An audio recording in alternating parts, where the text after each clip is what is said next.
After you get comfortable with it, I do think that there is a place for the metronome. So I will put on a metronome and I will try to play with the metronome. And at that point, you have an opportunity to kind of gauge in where you're sitting in terms of it's comfortable. I can play it accurate at tempo X. And then what I like to do is I like to mark whatever that tempo is on my sheet so that, tomorrow, if I look at this exercise over the week, let's say, I can start from that point. I don't have to waste time sort of trying to remember or dialing in again where that tempo is. Okay? And it's the emphasis is on comfortable. You want to be comfortable with. So you might be able to do it faster, accurately once out of 5 times. That's probably not your comfort speed.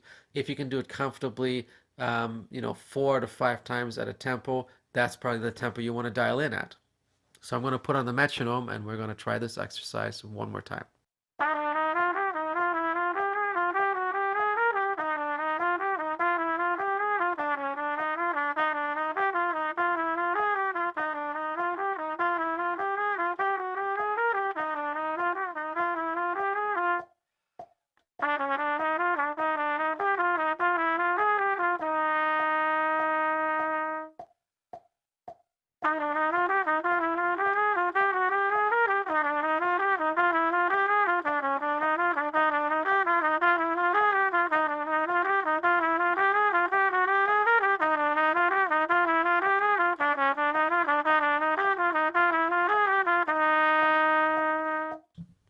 So the first time I put the metronome on, it was at 100.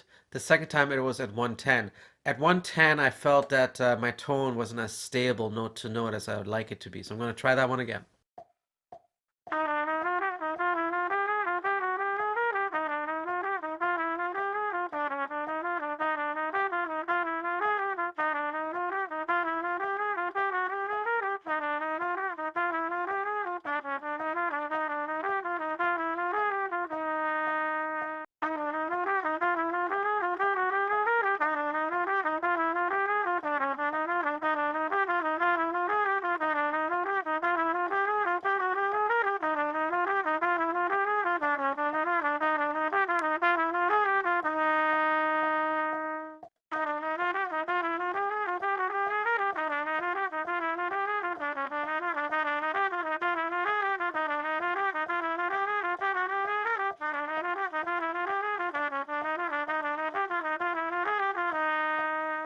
So for today, where I kind of felt that I was sort of hanging on to the edge of, sacrificing accuracy for speed is at around 130.